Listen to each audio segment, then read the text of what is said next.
They were two single parents sharing one common bond. When they met, it was perfect timing. They were both working towards a goal.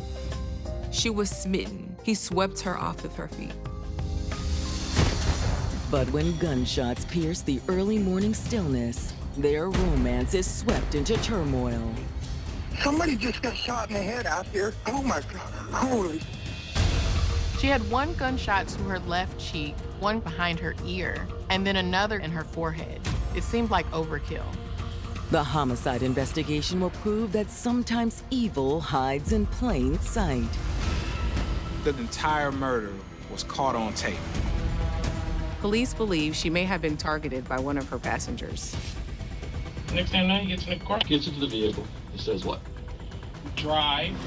Detectives learn that what initially seems like a job-related fatality is anything but. I'm noticing that she's uploading inappropriate pictures. That's like a pretty explicit photo. Yes, very explicit. This murder was fueled with anger and rage and distrust. She's standing next to a white SUV that matches the exact description of the getaway vehicle. This is a classic case of fatal attraction. When you hear, "Baby, I love you to death," be wary, because they just might.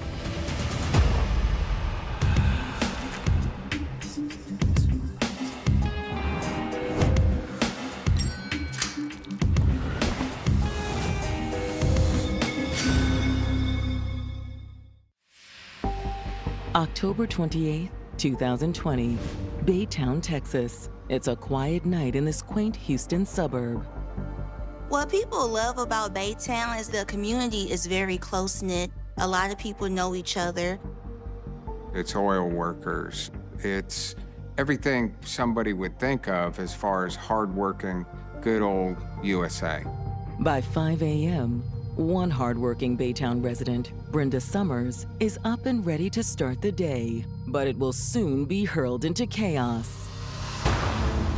Brenda was getting ready for work, and all of a sudden she hears a loud noise resembling a gunshot.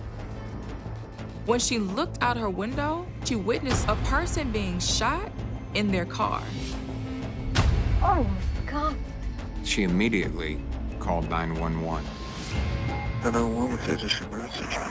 Somebody just got shot in the head out here. Oh my God, he's shot right square in the head. Holy.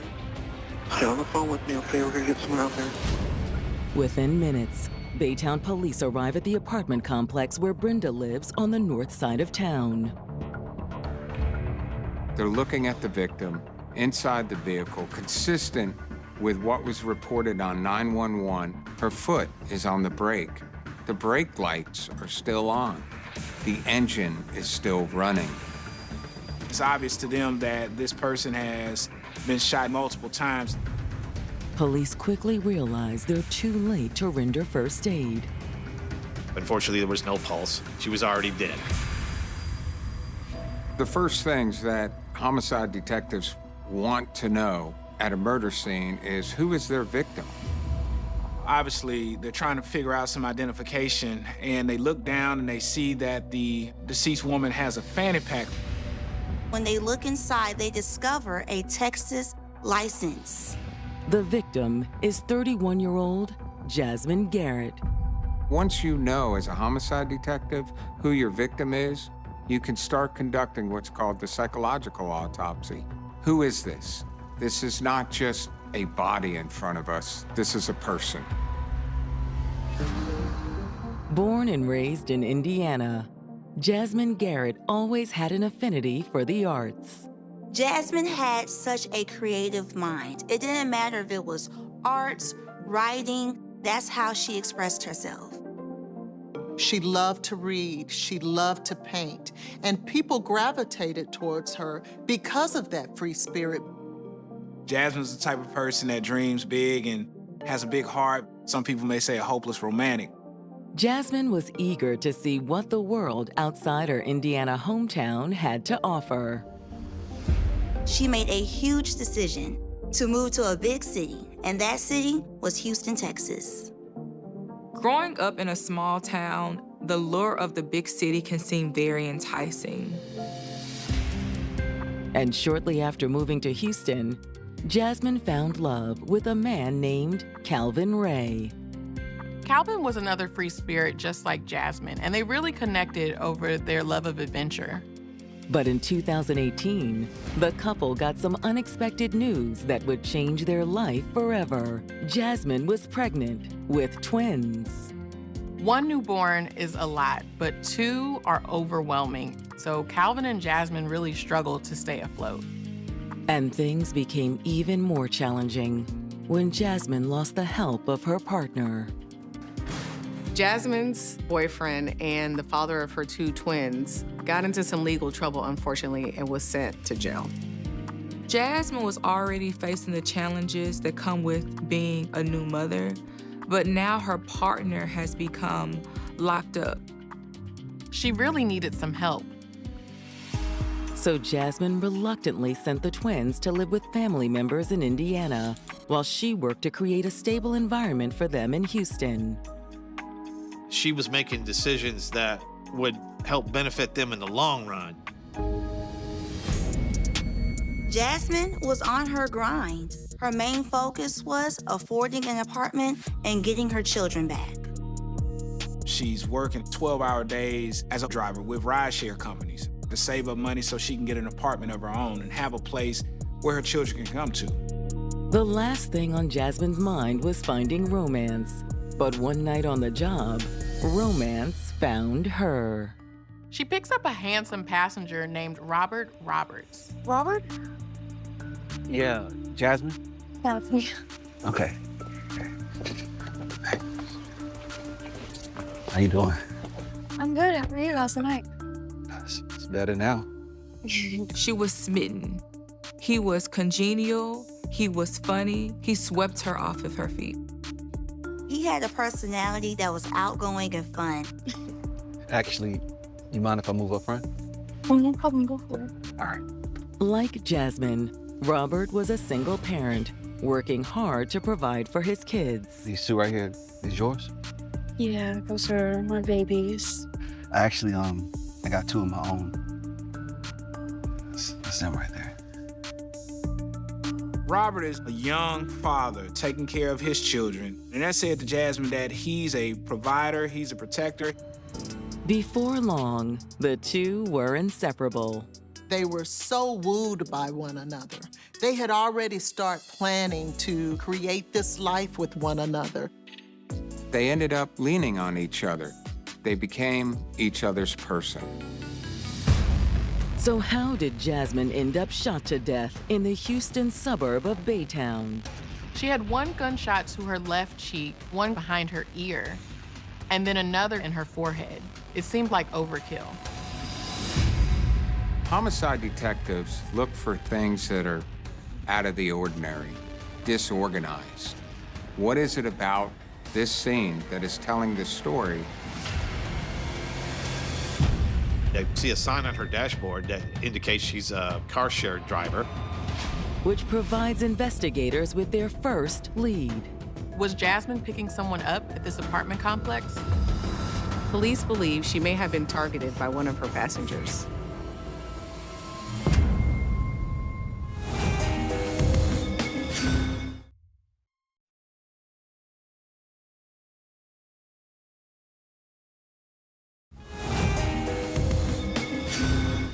In October of 2020, single mom Jasmine Garrett was on the grind.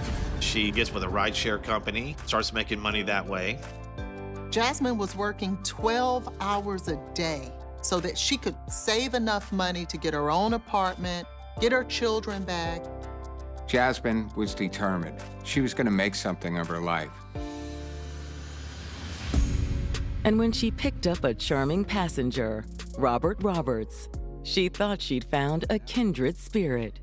The two of them were forging a very tight relationship, providing each other the support that they needed in order to be successful. But now Jasmine has been found shot to death at an apartment complex in the Houston suburb of Baytown. Crimes such as this you really don't see very often in Baytown, Texas. They are trying to figure out what in the world just happened. Investigators immediately notice that her rideshare sign is lit up. They also noticed that her cell phone was missing. And so the police ascertained that this could have been a robbery by one of her potential passengers. There was stippling present on the gunshot wounds, which means she was shot at very close range. It is clear that this person didn't just fire a weapon at Jasmine. They were right on her. They were perhaps within inches of her head when they fired this gun. These shots were all intentional, close range, and that tells us that the gunman was not taking any chances of Jasmine surviving. He wanted to make sure this person was dead. Inside Jasmine's car and on the ground around it, investigators locate 3 .40 caliber shell casings. So now, you know that Jasmine was shot with a .40 caliber pistol. The casings were bagged as evidence and sent off for ballistic testing. Police hope they'll eventually be able to match them to a murder weapon.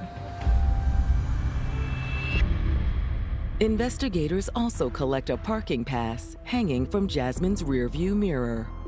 It looks similar to parking passes hanging in other surrounding vehicles.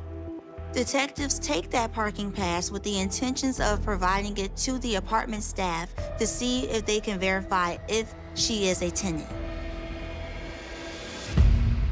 But first, they want to speak to their eyewitness, the woman who called 911, Brenda Summers. At this point, she's the only one who saw what happened. Miss Summers, can you tell us everything that you remember? Of course. I was getting ready for work. Brenda reiterates what she told dispatch on the 911 call, that around 5 a.m., she heard 2 loud bangs outside her apartment. Brenda says that as she looks outside, she can see a man standing outside the driver's door of Jasmine's car. She describes the killer as being a black male, about 5'9", wearing a white t-shirt and a red beanie hat. He's also wearing a white medical mask. I saw him shoot her square in the forehead, and then he ran. She says he ran off to a wooded area, and that's when she called 911. Oh my God, he shot right square in the head. Holy. Do you recognize either of them from the apartment complex? No, never saw them before. Although Ms. Summers' description of the assailant is helpful, the detectives know they need more. Thank you for your time, Miss Summers. So they immediately go to the leasing office to speak with the manager to inquire as to whether or not the apartment complex has surveillance videos. Can you pull up the footage around 4 a.m.? Yes. The apartment complex has great security footage, and so they sit down and they begin to watch what unfolded. At 4 a.m., detectives see a man matching the description given by Brenda Summers enter the apartment complex. He's just lurking in the shadows, back and forth in front of this one particular apartment building. Then at 4:52, detectives can see Jasmine exit one of the apartment buildings and walk directly towards her car in the parking lot. The suspect hangs back a little bit. He waits until after she gets into her car before he approaches her vehicle. They engage in what appears to be a heated discussion for several minutes. And detectives already know what happens next. The masked man fires into the car 3 times. Jasmine's entire murder was caught on tape. But in reviewing more of the surveillance footage, detectives noticed that the killer didn't run into the nearby woods like Brenda Summers thought. After shooting Jasmine, he ran back to a white SUV, and the vehicle speeds immediately out of the apartment complex. Who's driving the SUV?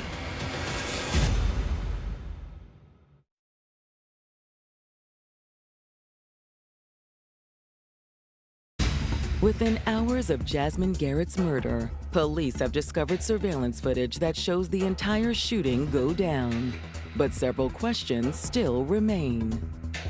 Who is the masked man who shot her, and who is driving the white SUV that drove him from the scene. When they roll back the footage, detectives see the white SUV arriving at the apartment complex just after 4 a.m.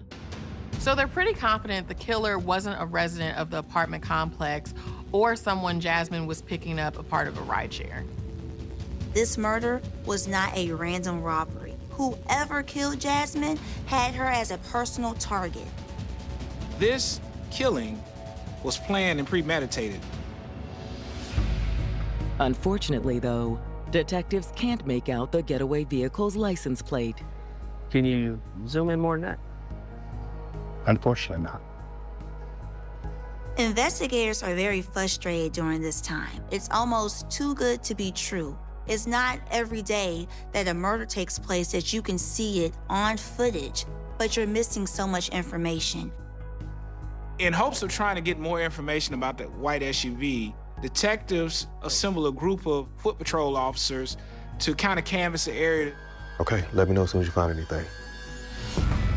With that search underway, detectives have more questions for the manager of the apartment complex. Detectives were not sure as to why Jasmine was in the apartment complex in the first place. They didn't know whether or not she was there to drop off or pick up a passenger, or if she actually lived there and was about to start work that morning. Now, after looking at the surveillance video and seeing Jasmine exit one of the apartments, their belief is she possibly lived there. Found this in the car. Investigators hand over to the staff the parking pass that was found in Jasmine's car. That's one of my passes. However, it's not a resident parking pass. The apartment management said, that's a visitor pass. That's not what the residents have. Do you have records of tenants and visitors? Yeah, let me look. They were able to track down who provided that visitor pass. The pass is linked to an apartment being leased by a man named Joel Pratt. They make contact with Joel and bring him into the station for an official interview. Listen, appreciate you coming in. I'm sorry we have to meet like this, all right? But we do need to sit down and see if we can help us out. We're gonna sort of go over everything again, all right? So, what do you know her as? What's her name? What do you call her? Jazzy. Jazzy? Mm-hmm. Her name is Jasmine Gear. Joel says he and Jasmine became fast friends after she moved to the Houston area in 2016. It was completely platonic. Joel is a gay man. And when money got tight for Jasmine after the birth of her twins and their father's incarceration, Joel was there to help. She asked Joel if she could crash on his couch for a while, and he agreed. Joel provided that safety net for her as she was getting her finances back on track. He gave her a place to stay. You talk to her throughout the day of your stay, correct? Mm-hmm. Is that common? Y'all talk, text, phone call, whatever? Talk, text. While she's out working. Everything seems to be fine? Mm-hmm. Joel remembers the evening before that Jasmine had come home pretty late, and she appeared to be really tired from working a 12-hour shift. Hey. Tired. Long day, huh? Very long day. And they spoke for a little while, telling him about their day. And then she crashed on the couch. Yeah, she seemed perfectly fine. She was tired. Didn't indicate any issues going on that day. Or just seemed like a normal driving around, doing her business day. It was just like a real big problem or something like this. She would have let me know. The detectives have no reason to doubt Joel's story, and he doesn't appear to resemble the shooter in the surveillance footage. They can easily rule him out as the person who killed Jasmine. But they have to wonder, does he have any idea who did? They ask him if he knows anybody who would want to harm Jasmine Garrett. To detectives' surprise, Joel has an answer right away. Joel tells detectives that she had been involved in an on and off again relationship. They had the problems. They were going through it and everything like that. She would tell me about it. She wouldn't tell me everything, but she told me about it. Who's this guy? Albert Roberts? He goes on to tell detectives that while he's never met Robert, the stories Jasmine shared were concerning. Like, she was just like, she was throwing stuff and she's like, I gotta get out of here. She was scared.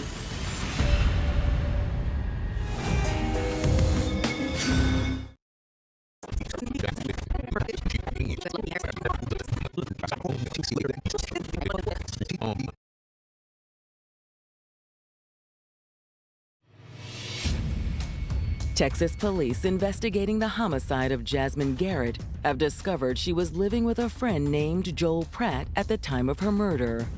Now in an interview room, Joel has named a possible suspect.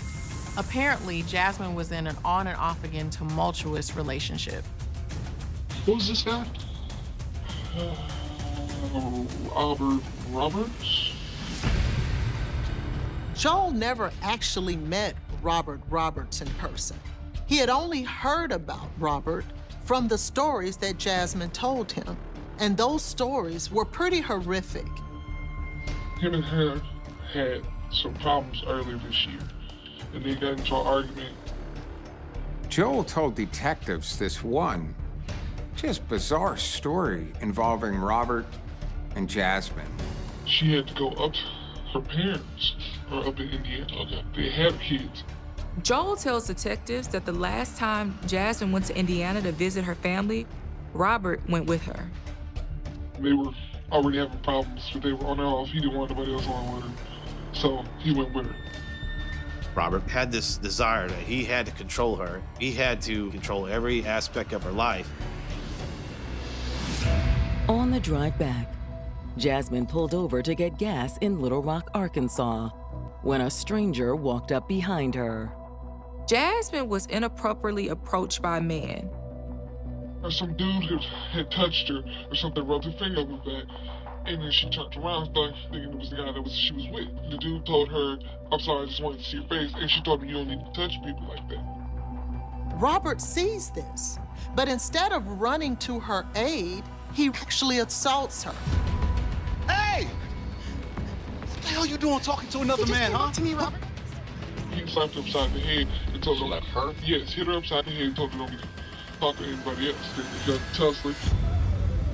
Now, you think he would grab the man, this stranger? No. He attacked Jasmine, slapped her right there, right in front of everyone. Good luck on your own. Joel says Robert took off in the car, abandoning Jasmine at the gas station. He takes off in her vehicle? No, it was a rental at the time. Whatever rental. Left her there at the store. She was left with no money and no means to get back. She really had to try to figure things out. She ended up calling Joel. Joel, I need your help. Joel Pratt is able to drive to Little Rock, Arkansas, and pick her up. Jazzy, let me see. Jazzy, this is crazy. I know. I'm so done with him. I swear I'm done after this. But Robert wasn't done terrorizing Jasmine. What is it? Oh my God. Roberts has hacked into her social media accounts and has began to post sexually explicit pictures of her. Like very explicit photos? Yes, very explicit. Jasmine does not upload pictures like that. These were inappropriate pictures. Like, real inappropriate. One of those things that get you blocked off Facebook, like, in an instant. I'm so sorry, Jay. Look, let's just go home and we'll take care of that later, okay? Okay, it's so embarrassing. Joel says when they got back to Houston, Jasmine took legal action against Robert. She made a report about that in Houston? Yeah, she made a report. She had a big knot right here and it had stitches in it, and then she had a stitch on her lips. She looked like a fish for like 3 days. The domestic violence case against Robert was still pending, but Jasmine was relieved to have him out of her life. However, Jasmine's relief was short-lived. It was a short period where she had begun to relax. But then one day, Joel says that he came home and he found Jasmine frantically packing her bags. I walked around the corner and said, hey, Jazz, you all right? She said, I gotta get out of here. What happened? I gotta go. It's not safe for me here anymore. She saw Robert and he had a gun. She walked up the walkway and he came around the corner and put a gun in her face. Told him next time we see you, he's gonna kill her. She say why? What was the issue? So the guy was angry. Better watch your back. Your days are numbered. Thank you for everything. You don't have to leave. You'll be safe here. Please don't go. Jasmine was so scared that she moved out of Joel's apartment and started staying in motels. Unfortunately, Jasmine could not keep up the financial commitment that it took to stay in different hotel rooms every night. So eventually she leaned on her friend Joel again and moved back in with him. Moved all her stuff out of there, and she came to stay with me.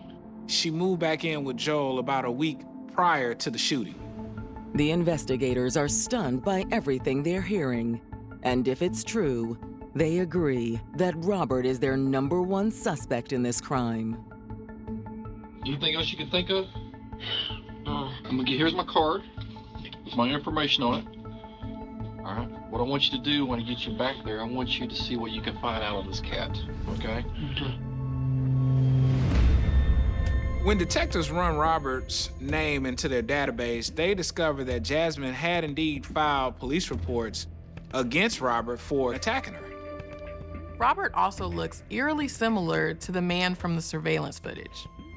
Detectives are eager to speak with Robert Roberts, but locating him is no easy task. He's not answering phone calls. He's not showing up to any of the previous addresses that police have on file for him. As officers continue patrolling the area for Robert, detectives do some additional digging on the white SUV that served as Robert's getaway vehicle on the morning of the crime. They determined it's unlikely that the vehicle belonged to Robert. When reviewing the DMV records, they noticed that he drives a black sedan and not a white SUV as seen in the surveillance video. They're digging around looking for any sign of that white SUV. And when investigators dig into Robert's social media page, they find just what they're looking for. The detectives find a profile picture of one of Robert's friends standing next to a white SUV that matches the exact description of the getaway vehicle. The woman's name is Candace Oliver. How was she involved in this? Did she want Robert all to herself? She could help plot this whole thing.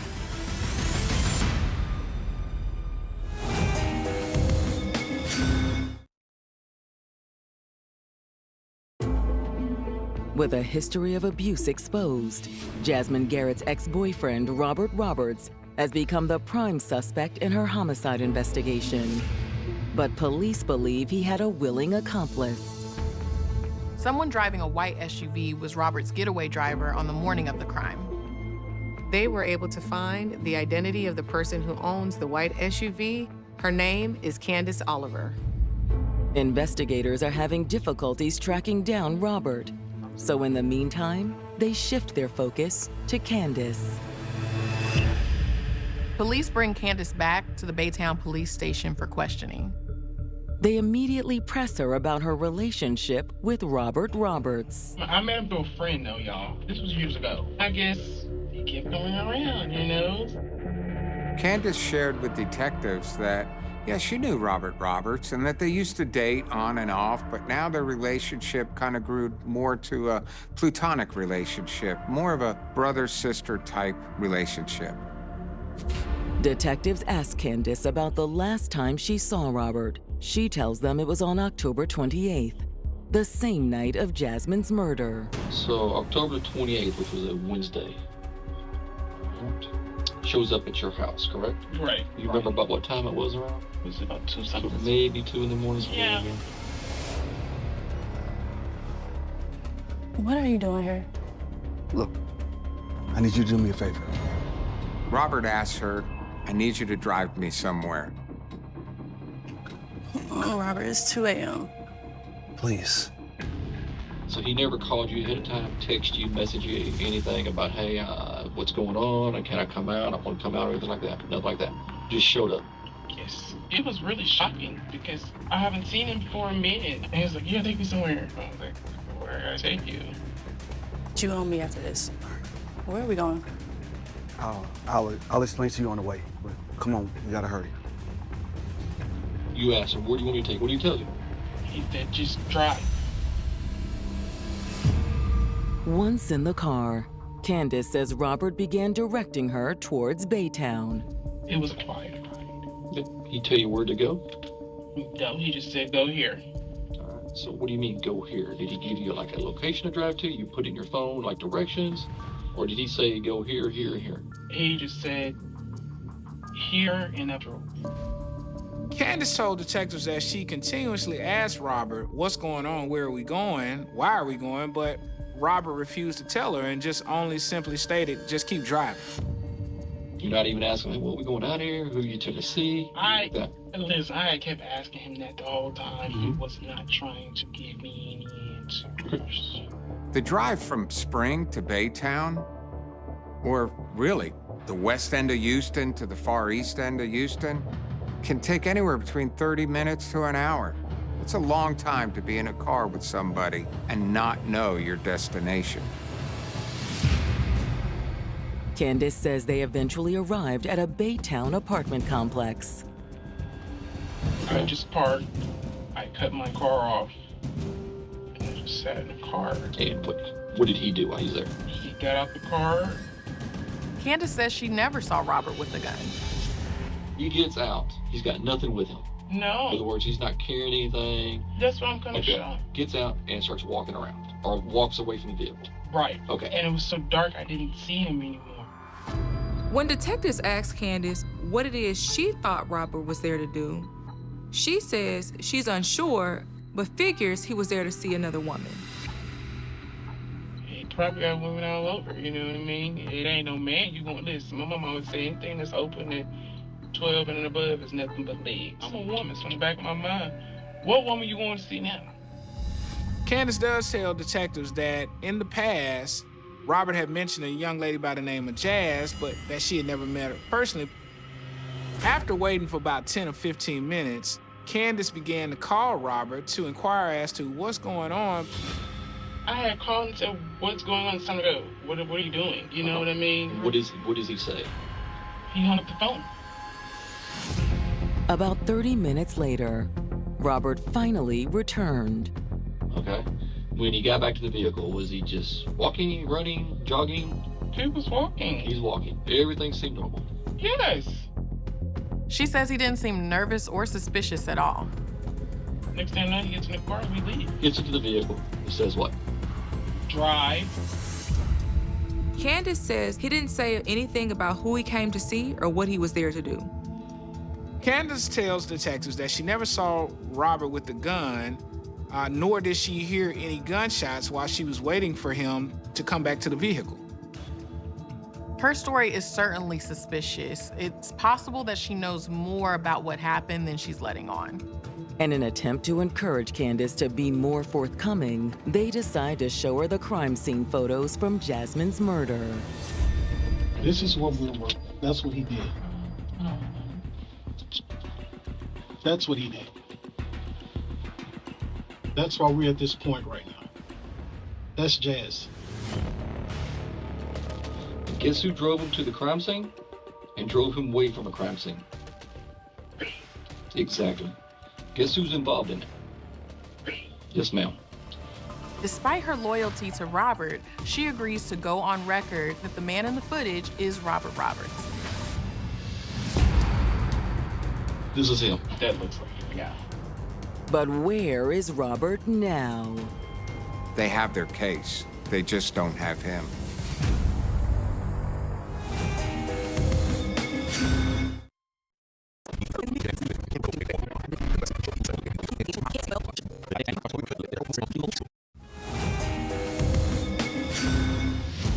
Police in Baytown, Texas finally have enough to arrest Robert Roberts for the murder of his ex-girlfriend, Jasmine Garrett. His reluctant getaway driver, Candace Oliver, has positively identified him as the shooter in surveillance footage. This is him. That looks like him, yeah. While the evidence seems to be ironclad and squarely pointing at Robert as the shooter, there's one issue. They still don't know where Robert is. Candace said she hadn't heard from him since the night in question. They have him at the location. They have him in the vehicle. They have him captured on tape, they have their case. They just don't have him.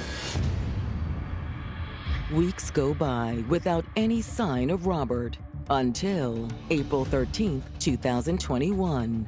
Baytown police get a tip that Robert is hiding out over 300 miles away in New Orleans. With the help of New Orleans police, they're able to arrest him without incident and extradite him back to Texas. They're hoping that they're going to get a confession out of him. Mr. Roberts, I'm Detective Zukas, Detective Gonzalez, Baytown Police Department. Let's sit down and speak with you for a minute. But Robert refuses to give a statement, let alone a confession. Robert asserts his right to have a lawyer present, effectively terminating the interview. I'll talk to you guys when I have my lawyer for you. Anything you want to know when I have no lawyer. Okay. So you don't want to talk to you locate or speak with your attorney, correct? My name, buddy. Regardless, investigators have what they need to charge Robert with first-degree murder. They don't have Robert's confession. They don't need it. They're convinced that they have enough evidence and enough information to convict Robert Roberts of this horrible murder. And when his trial begins in September 2023, prosecutors present their theory. They have the story to tell of Jasmine and Robert. Started off as two people who leaned on each other, who cared about each other, but also a story of rage and envy, a story of domestic violence, a story of abuse. The next time I see you, I'm gonna kill you. Once Jasmine found out about Robert's true colors, she did everything she could to leave him, even filing domestic violence charges. The prosecution's theory is that Robert couldn't get over it.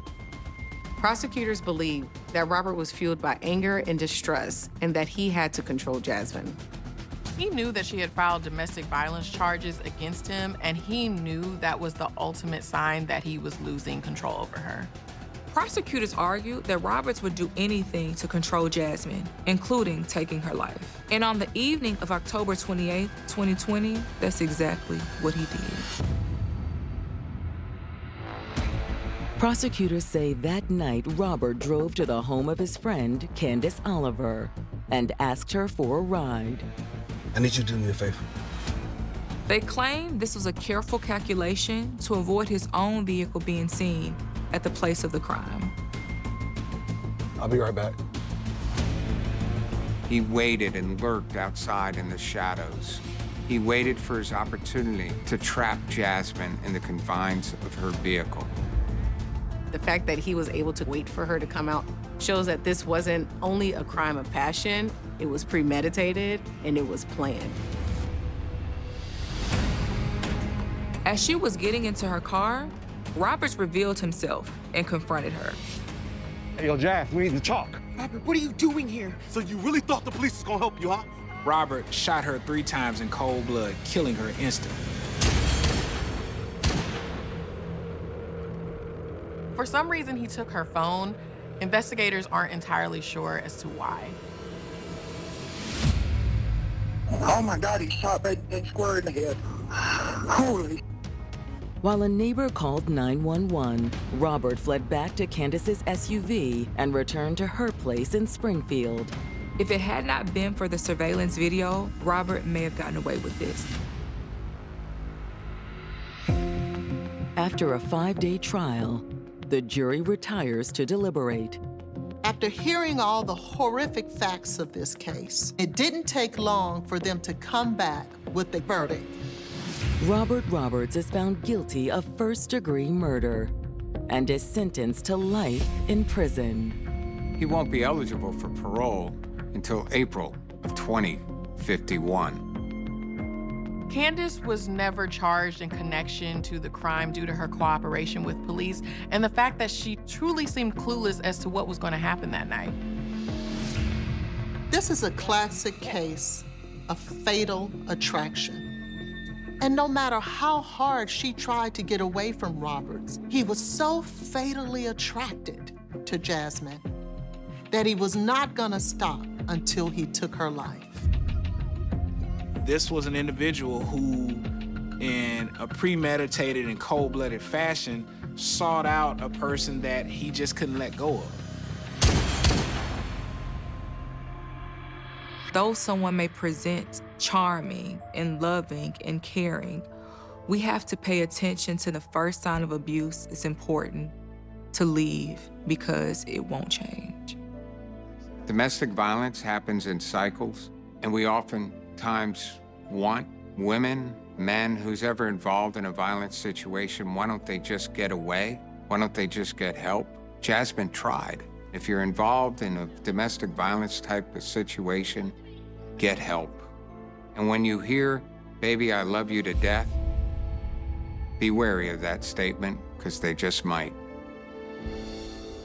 The subsequent medical examination of Latrice's body revealed the presence of an intact condom inside her, suggesting she had engaged in consensual sexual activity shortly before her death, with no signs of trauma to her reproductive system. Subpoenas of Latrice's mobile telephone records revealed a flurry of communication around midnight with a number belonging to a fellow university student named Stephen Randolph. Stephen, an athletic student who aspired to a career in the National Basketball Association, voluntarily came to the sheriff's office accompanied by his roommate, a prominent local pastor named Robert Reeves, who was known in the community as the Bishop.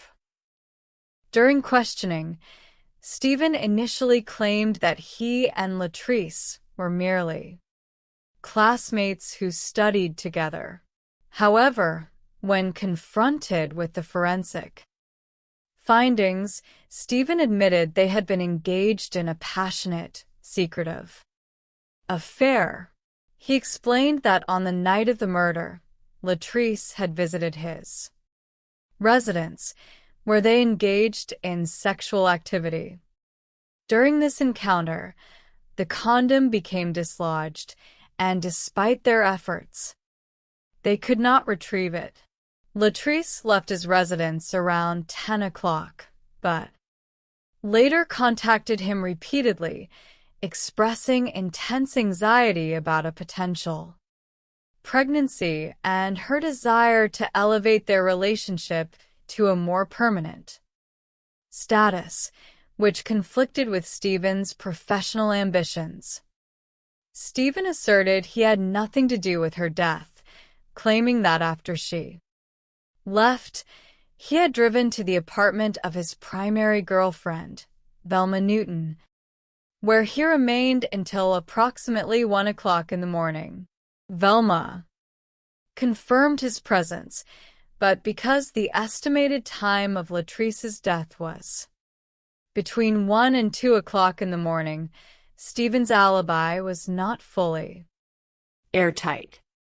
Velma also informed investigators that she and Stephen had recently received numerous anonymous, threatening telephone calls from an individual attempting to disrupt their relationship. Additionally, Stephen had recently discovered that all 4 tires on his vehicle had been slashed, indicating a high level of hostility from an unknown source. The investigation took a dramatic turn when detectives received a report from a state trooper who had been patrolling Interstate 540 at approximately 1:30 on the morning of January 30th. The trooper had observed a disabled vehicle parked on the shoulder with its hazard lights activated. Upon running the vehicle's registration, the database indicated the car belonged to Pastor Robert Reeves. The trooper also noted a white vehicle matching Latrice's car parked on the opposite side of the highway. This critical information forced investigators to reevaluate Pastor Reeves' role. When questioned, the pastor insisted he had been attending a church service and had returned home, claiming his vehicle had not been used and suggesting that Stephen might have borrowed it. However, investigators interviewed Reeves' sister, who attended the same church service. She revealed that the pastor had not been present at the gathering. Furthermore, detectives observed visible scratches and abrasions on Reeves' arms and hands, which the pastor claimed were the result of a mishap while moving a desk with Stephen, a claim that Stephen completely refuted. With growing suspicion, investigators obtained a genetic sample from Pastor Reeves and examined his mobile telephone records. The records revealed that the blocked, threatening telephone calls received by Stephen and Velma had been placed from the pastor's personal phone. Stephen also revealed that the pastor had recently made highly inappropriate, direct sexual advances toward him, offering to waive his rent in exchange for sexual favors, which Stephen had firmly rejected. The physical evidence soon provided definitive clarity. Forensic analysis of Latrice's vehicle revealed a mixture of genetic material on the steering wheel that matched Pastor Robert Reeves. The prosecution constructed a compelling psychological profile of the offender. Reeves had developed a severe, obsessive infatuation with his young roommate, Stephen. When Stephen rejected his advances but continued to pursue relationships with women, specifically Latrice, Reeves' obsession dissolved into displaced rage. He viewed Latrice as a rival and a barrier to his desires. On the night of January 29th, Reeves followed Latrice from his residence, used his authority as a respected pastor to encourage her to pull over on the highway, and launched a brutal, fatal physical assault, mistakenly believing that removing her would make Stephen receptive to his advances.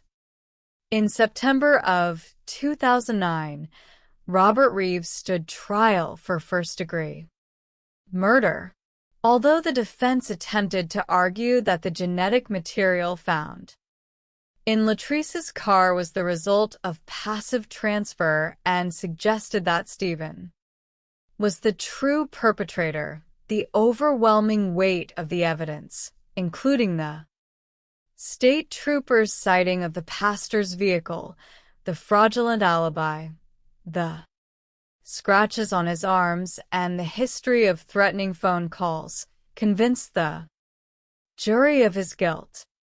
Robert Reeves was convicted of first-degree murder and sentenced to life imprisonment without the possibility of parole. These three tragic cases, though distinct in their geography and specific details, are bound by a common psychological thread: the devastating potential of possessiveness and obsession, whether manifested as Denise Miller's inability to accept the end of her relationship, Timothy Shepard's brutal efforts to erase a partner who dared to seek independence, or Robert Reeves' displaced violent obsession with a young roommate. These events show that when an individual attempts to control or possess another human being, the results are invariably destructive. Through the diligent, systematic efforts of law enforcement officers, forensic specialists, and vigilant community members, the truth was ultimately brought to light, ensuring that those who chose path of violence were held accountable and demonstrating the enduring triumph of justice and truth over deception. the anatomy of human obsession, and the path to justice. The study of human behavior often leads us to the quiet corners of suburban neighborhoods and bustling college campuses, places where the ordinary routines of life seem to offer a shield against the darker impulses of the mind. Yet, as criminal psychologists and investigators have long understood, the thin veneer of domestic tranquility can sometimes mask a turbulent undercurrent of possessiveness, jealousy, and control. When love is corrupted by the desire to own another human being, the emotional landscape shifts from companionship to a dangerous battlefield. Through the careful reconstruction of 3 distinct investigations, we can begin to understand not only the tragic consequences of these psychological distortions, but also the quiet, methodical dedication of the men and women who work in law enforcement to bring truth to light. These cases, spanning across different communities in Texas and North Carolina, remind us that justice is not merely a legal outcome, but a painstaking process of piecing together the fragmented truths left behind in the wake of tragedy. The enigma of the lost memory in Little Elm. In the quiet town of Little Elm, Texas, the year 2003 began with the promise of a fresh start for Denise Miller, who was then 36 years old. A devoted mother of 2 children named Whitney and Walter, Denise had recently navigated the painful transition of a divorce from her college sweetheart. Seeking a clean slate, she relocated her family to a beautiful, newly constructed suburban home, finding employment with a local beverage distributor. To those who knew her, Denise was bubbly, personable, and deeply committed to providing a stable, successful life for her young family. Her home was decorated with pictures of her children, presenting an image of suburban success. This peaceful existence was gently interrupted one afternoon when a knock sounded at her front door. Standing on her porch was Wayne Irby, a 37-year-old police officer and a 6-year veteran of the Little Elm Police Department. Officer Irby was a man who, in the parlance of the profession, bled blue. He was a dedicated public servant who took pride in walking his beat, meeting the residents of the community, and ensuring their safety. On this particular afternoon, he had noticed Denise's garage door was left open, a vulnerability in a neighborhood that had recently experienced a series of minor thefts. The brief, professional exchange concluded with Officer Irby handing Denise his business card, an invitation to call if she ever required assistance. It was an act of community policing that left a lasting impression on Denise. It was not long before Officer Irby returned to her home, though this time his visit had little to do with municipal security. He confessed that he had been unable to stop thinking about her and asked if he might take her out for dinner and a movie. Denise accepted, and what began as a chance encounter quickly blossomed into an exclusive and passionate romance. Wayne Irby, himself a divorced father, quickly became an integral part of Denise's household. He bonded with Whitney and Walter, who welcomed his presence and treated him with the respect reserved for a paternal figure. To the outside observer, they had formed a happy, blended family. Yet, beneath the surface of this seemingly ideal partnership, a corrosive element was beginning to take root. Denise possessed a deeply ingrained sense of insecurity, which manifested as intense jealousy. Wayne was a naturally charismatic man, a well-known figure on his police beat who frequently engaged in friendly conversation with the citizens of the town, including many women. This friendliness was interpreted by Denise not as professional courtesy, but as potential infidelity. She began to suspect that Wayne was engaging in relationships outside of their partnership, a suspicion that she voiced with increasing frequency and intensity. Wayne consistently denied these allegations, attempting to reassure Denise of his commitment. However, when the foundation of trust in a relationship is fractured, reassurance often falls on deaf ears. The psychological tension escalated, creating a cycle of confrontation and resentment. Despite these underlying difficulties, the couple attempted to solidify their future by purchasing a home together in the year 2004. They believed, as many couples do, that a shared investment and a common roof might heal the fractures in their bond.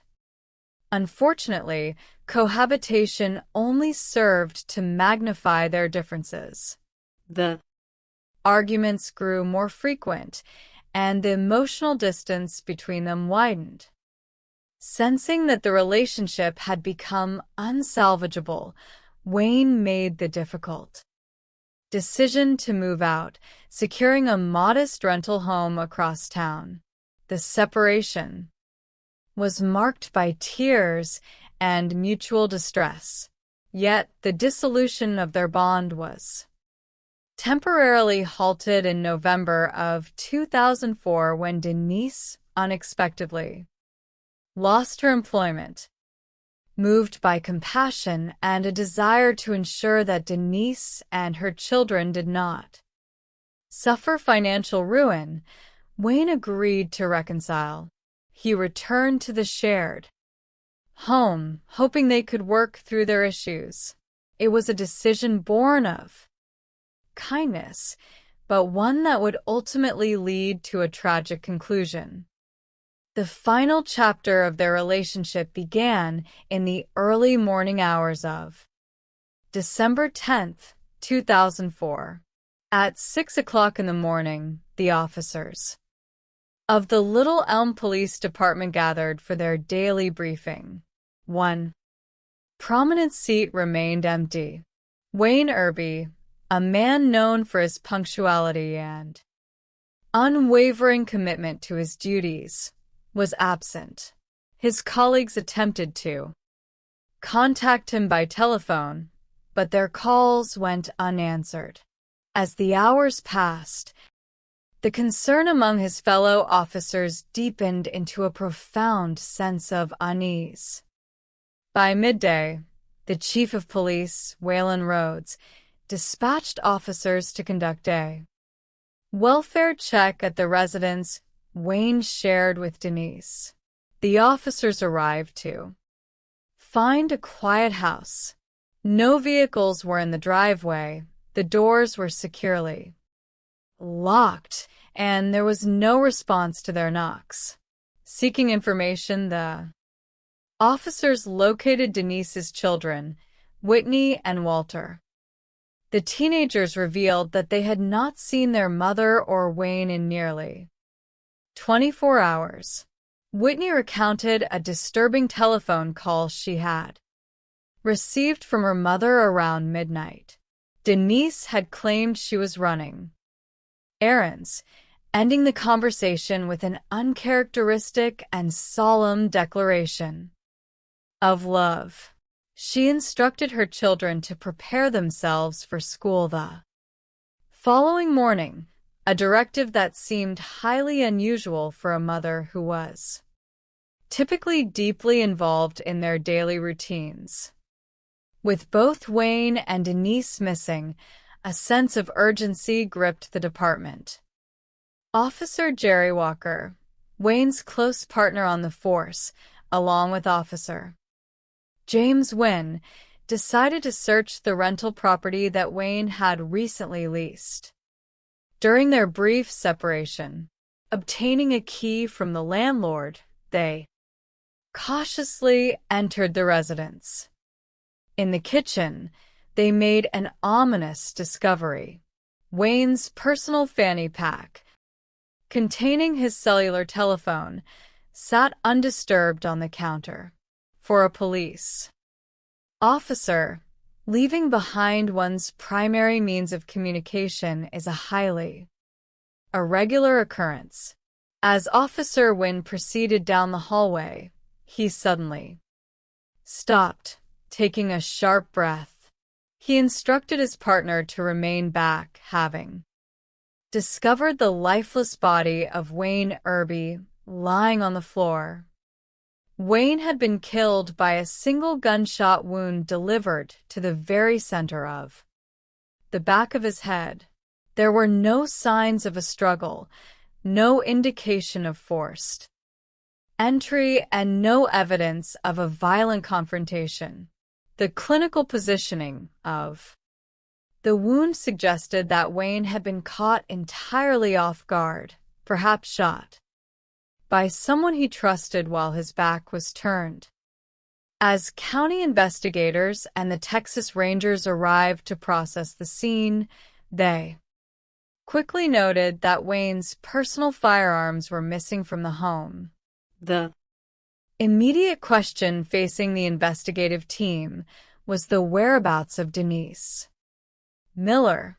Was she another victim of a violent intruder, or was she the architect of her partner's demise? To answer this question, investigators returned to the home Denise and Wayne shared.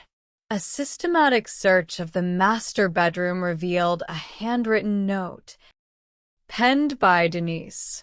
The contents of the letter suggested a mind deeply burdened by despair, contemplating the termination of her own life.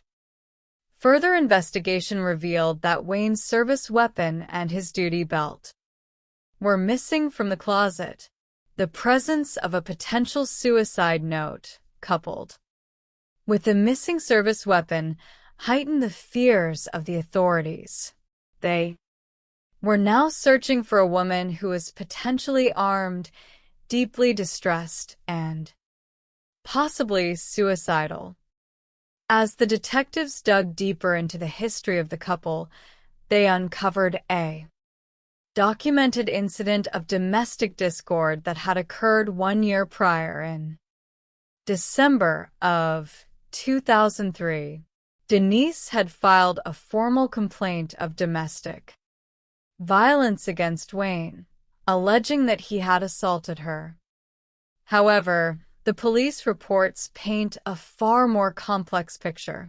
The dispute had arisen when Denise, consumed by suspicion, arrived unannounced at Wayne's rental home and observed a woman's purse through the window. When Wayne opened the door, a physical confrontation ensued. According to eyewitness testimony and physical evidence, Denise had been the primary aggressor, leaving Wayne with visible facial scratches and a black eye. She subsequently withdrew her complaint, admitting that her allegations were unfounded. This historical incident revealed a pattern of volatile, reactive behavior driven by jealousy. On the day preceding his death, Wayne had confided in a close friend that he had reached his limit. He intended to terminate the relationship permanently and move back to his rental home. This decision appeared to be the catalyst for the tragedy. On the kitchen island of Wayne's rental property, investigators discovered a second note in Denise's handwriting. The message was brief, but devastating, stating that she was sorry and that she had taken both of their lives, followed by a request to contact their mothers. It was, for all practical purposes, a written confession. The search for Denise concluded at 4 o'clock in the morning on December 11th, 2004, at a hotel in the nearby city of Gainesville, Texas. A hotel manager, responding to a distressed call from one of the rooms, discovered the door secured by a deadbolt. A maintenance worker was summoned to breach the door, revealing a chaotic scene inside. Denise was lying on the floor in a fetal position, covered in blood, semi-conscious and slurring her words. Beside her lay a .25 caliber handgun. She had suffered a gunshot wound to the head, with the bullet entering just above her eye. Emergency medical technicians rushed Denise to a trauma center where surgeons worked to preserve her life. Back in the hotel room, investigators discovered Wayne's .40 caliber service weapon. An examination of the firearm revealed that Denise had attempted to use it first, but in her distress, she had loaded the ammunition backwards, causing the weapon to jam. She had then turned to the smaller .25 caliber handgun to attempt to end her life. In the room, police also found a third, much longer note. This letter contained a crucial line wherein Denise claimed that the shooting of Wayne had been a terrible accident and that she had fled the scene in a state of sheer panic.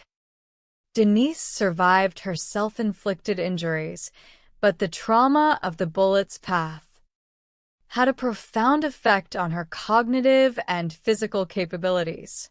When Texas Ranger Tracy Murphy attempted to interview her in her hospital bed, she presented with a severe deficit in her memory.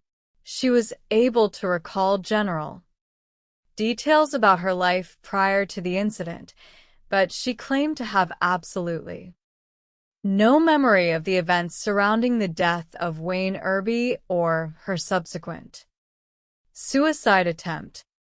Over the following days, she developed paralysis on one side of her body and lost the sight in one eye. When informed by medical staff of Wayne's death and her own actions, her shock appeared genuine. This raised a significant psychological question. Was Denise experiencing true dissociative amnesia, a defense mechanism where the mind blocks out a trauma too severe to process? Or was she engaging in malingering to avoid prosecution? Despite her physical limitations, the state of Texas proceeded with charges of first-degree murder. After 18 months of intensive physical rehabilitation, Denise was declared legally competent to stand trial. Her trial commenced on July 10th, 2006 in Denton County. The defense argued that the shooting was a tragic accident, pointing to her dying declaration in the third note as sincere proof of her intent. They argued that a premeditated killer would not have entered a residence with a partially loaded weapon or made such a desperate, disorganized attempt on her own life. The prosecution, however, presented forensic evidence that countered the theory of an accidental discharge.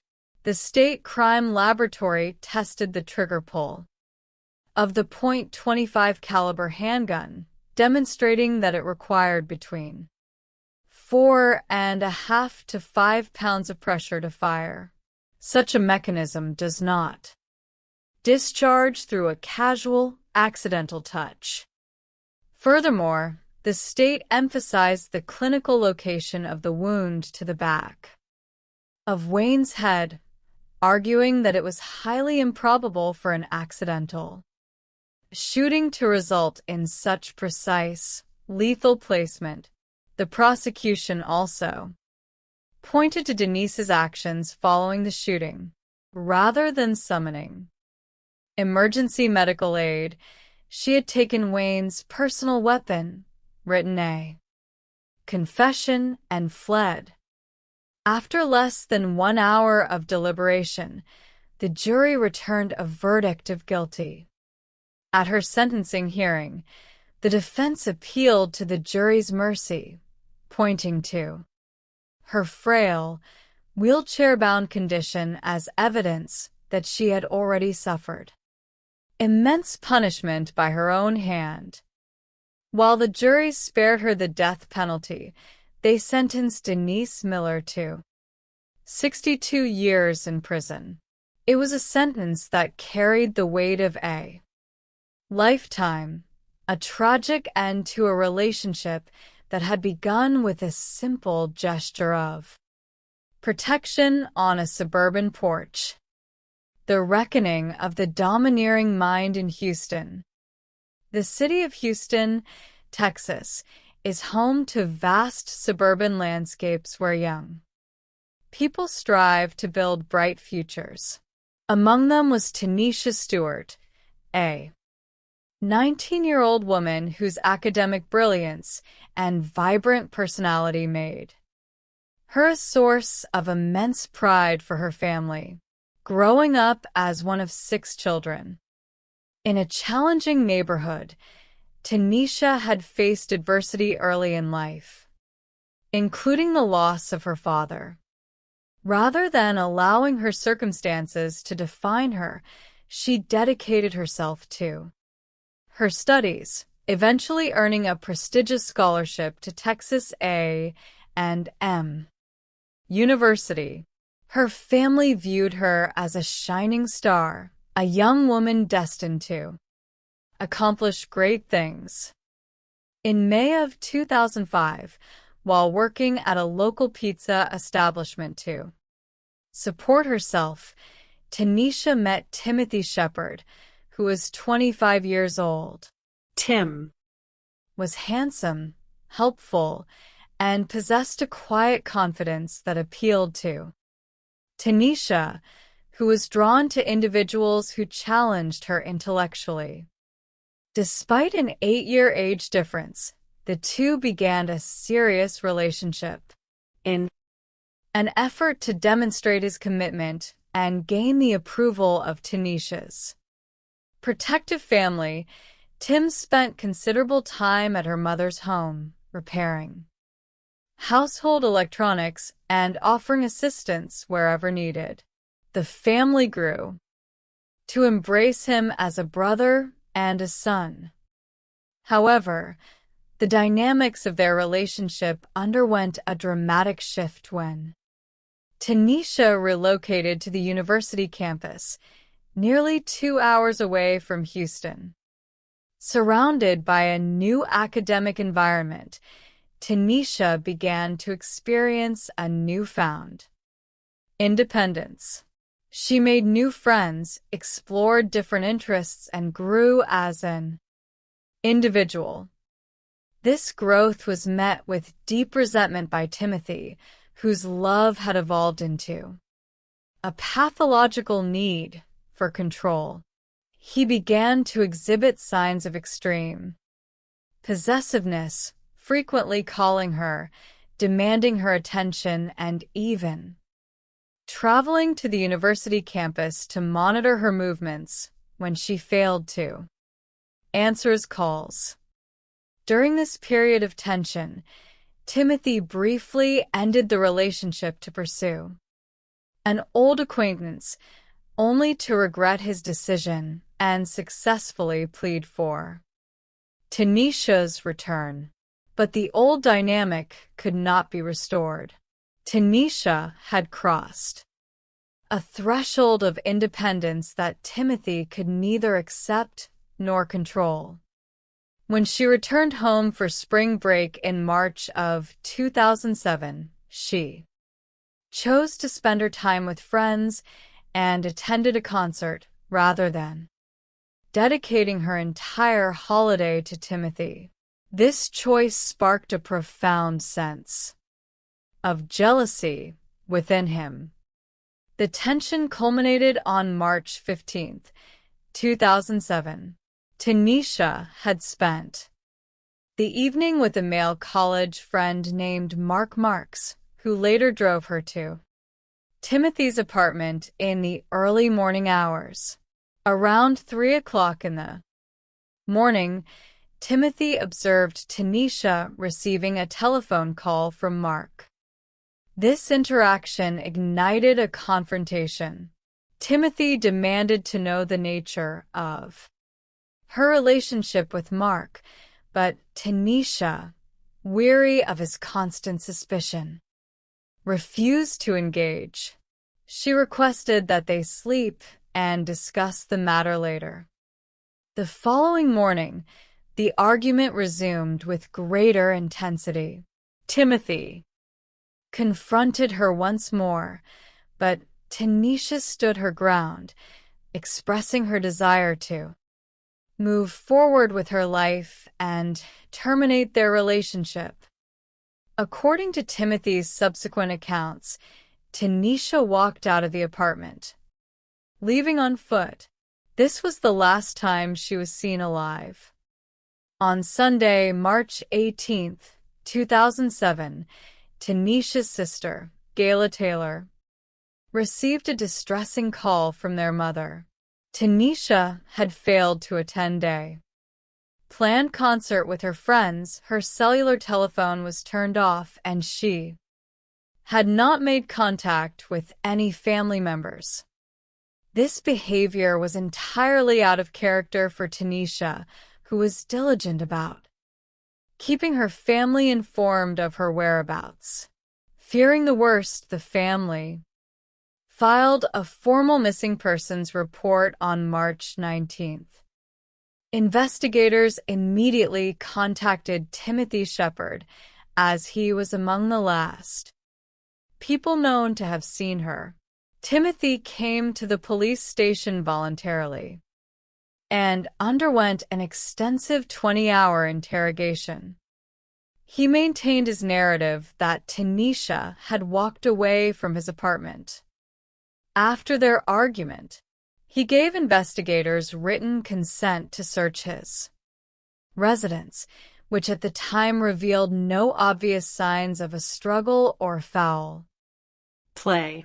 Lacking sufficient evidence to detain him, the police returned his keys and allowed him to leave.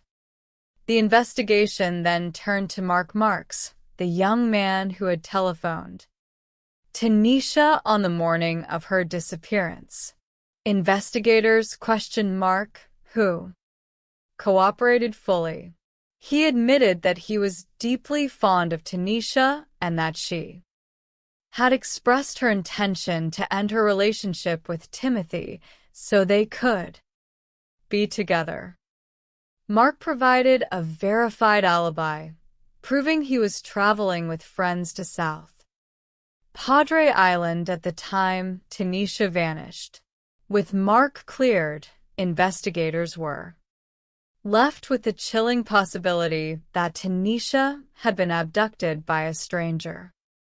After leaving Timothy's apartment on foot, a week into the disappearance, search parties composed of family, friends, and community volunteers combed the wooded areas surrounding Timothy's apartment complex. A local resident reported hearing gunshots near the tree line on the night of the disappearance, prompting a search by canine units. The dogs alerted to a scent, but the source was determined to be the remains of a small animal. The search appeared to have reached a standstill.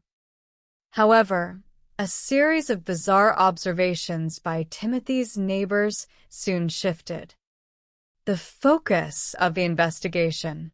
Residents reported that Timothy had spent the days following Tanisha's disappearance engaged in an extraordinary amount of outdoor cooking. He had operated 2 grills simultaneously, producing a volume of smoke so dense that neighbors had summoned the fire department, fearing a building fire. Timothy had explained to the responding firefighters that he was preparing a large quantity of meat for an upcoming church gathering of nearly 200 people. The firefighters had noted a large quantity of meat soaking in his bathtub, which Timothy claimed was ribs. Additionally, neighbors observed Timothy scrubbing his outdoor patio with an exceptional amount of bleach, creating an odor so strong that it irritated the eyes of passers-by. Frustrated by the lack of progress, Tanisha's family contacted community activist Quan Nell X, a prominent figure known for facilitating communication between the community and law enforcement. Quan Nell, who had also been contacted by Timothy's worried family, arranged a private meeting with Timothy at his apartment. Sensing Timothy's extreme distress, Quan Nell led him into the bathroom, believing the apartment might be monitored by authorities. In the privacy of the bathroom, Quan Nell confronted Timothy, asking him directly if he had harmed Tanisha. Timothy's composure shattered. He confessed that during their argument, as Tanisha attempted to leave, he had flown into a violent rage and strangled her to death. He claimed he had then placed her body in a commercial dumpster behind his apartment complex. Quan Nell immediately contacted investigator Sidney Miller.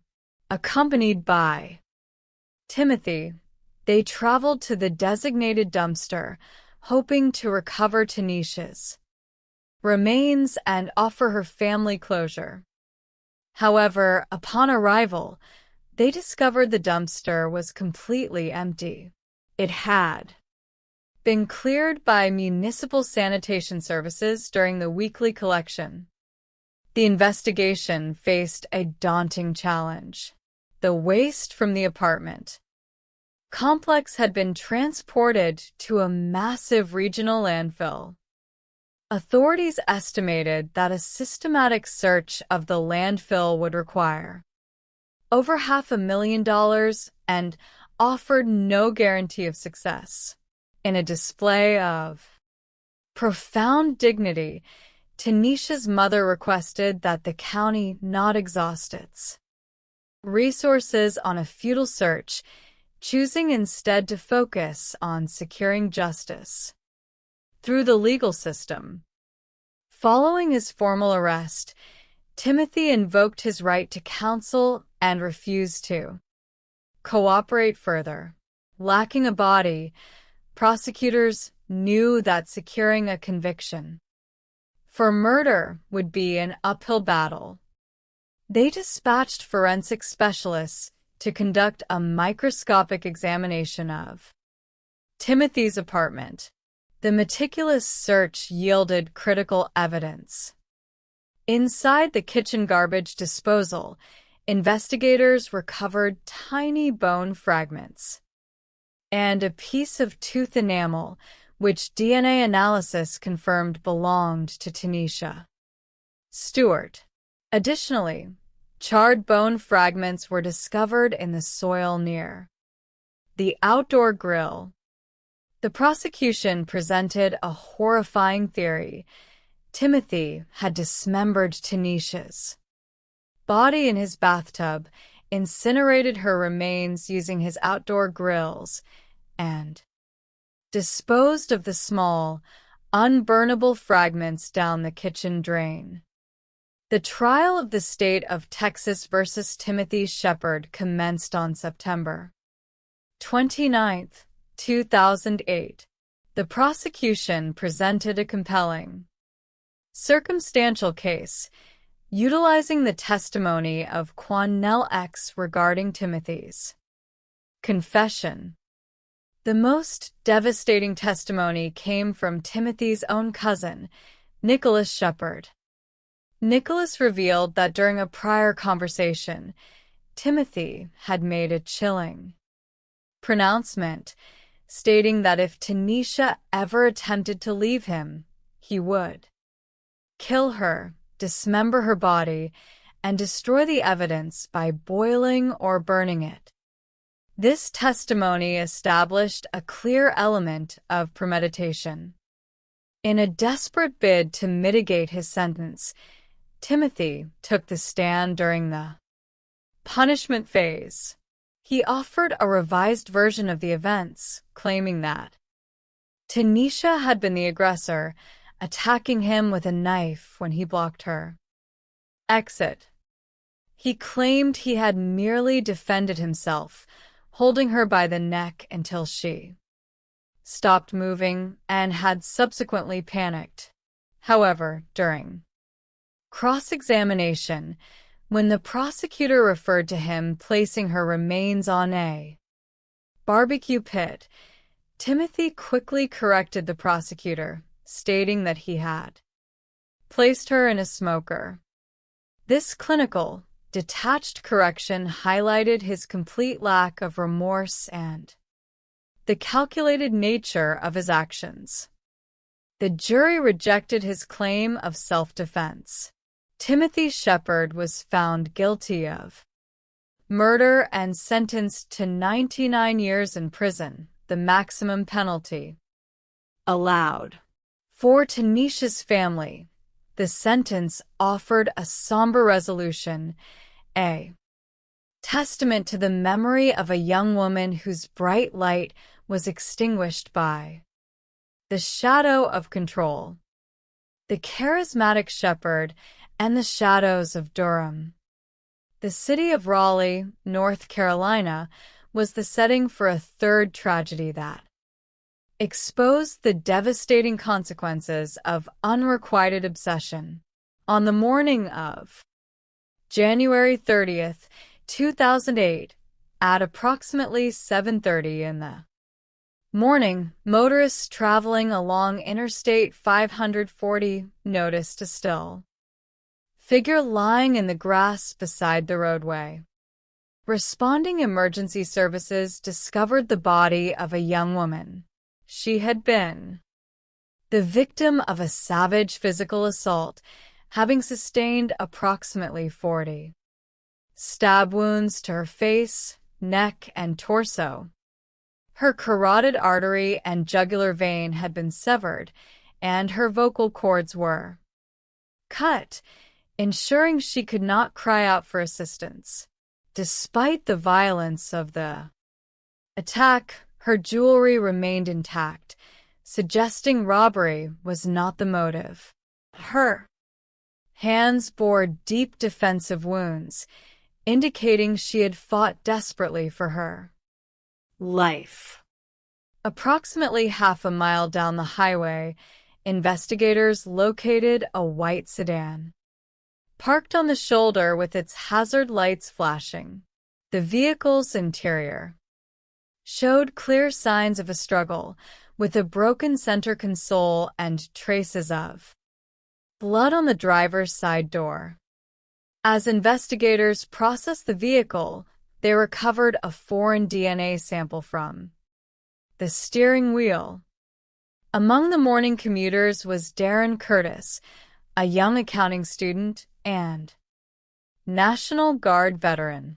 As he passed the active crime scene, he felt a sudden sense of dread, which solidified into panic when he spotted his wife's vehicle, parked on the shoulder further down the road. The victim was identified as his wife, 21-year-old Latrice Curtis. Latrice was a popular, ambitious business student at North Carolina Central University who had been married to Darren for just 9 months. Investigators initially focused their attention on Darren, noting the unusual coincidence of his arrival at the scene. He was taken to the sheriff's department, photographed, and examined for physical signs of a struggle such as scratches or bruises. No such evidence was found. Darren explained that his wife had called him at 10 o'clock the previous evening, stating she was running late from her classes and planned to stop for food. When she failed to return, he assumed she had stayed at her family's home and had departed for work the following morning, only to encounter the crime scene. A search of their apartment and Darren's personal vehicle revealed no evidence connecting him to the crime, and he was released. The investigation took a significant turn when the medical examiner recovered a condom from the victim's body during the autopsy. There were no physical injuries to suggest a sexual assault, indicating the contact had been consensual. This discovery suggested that Latrice had been engaged in an extramarital relationship shortly before her death. Investigators obtained her cellular telephone records, which revealed a high volume of calls exchanged around midnight with a number registered to Stephen Randolph. Stephen Randolph was a prominent figure on the university campus, a talented student-athlete with aspirations of playing professional basketball in the National Basketball Association. 2 days after the murder, Stephen arrived at the sheriff's office, accompanied by his roommate, Pastor Robert Reeves, a prominent and charismatic local minister known affectionately as the Bishop. During questioning, Stephen initially claimed his relationship with Latrice was strictly academic. However, when confronted with the autopsy findings and telephone records, he admitted to a passionate sexual affair. He explained that they had met at his residence on the evening of January 29th. During their encounter, the condom had become lodged inside her, and they were unable to retrieve it. Latrice had departed his home around 10 o'clock in the evening, intending to resolve the issue at her own home. Stephen claimed that after her departure, he had driven to the apartment of his primary girlfriend, Velma Newton, where he remained until 1 o'clock in the morning. He claimed that Latrice had called him repeatedly during this time, expressing concern over a potential pregnancy. To verify this account, investigators interviewed Pastor Robert Reeves. Reeves, a 43-year-old motivational speaker and church leader, confirmed that Latrice's vehicle had been parked outside their shared residence on the evening of the murder. He claimed he had departed for a church service at 8:15 in the evening and returned at 11:30, noting that both Stephen and Latrice's vehicles were gone. He added that the following morning, Stephen had confided in him about Latrice's late-night telephone calls, during which she had reportedly expressed a desire to elevate their relationship.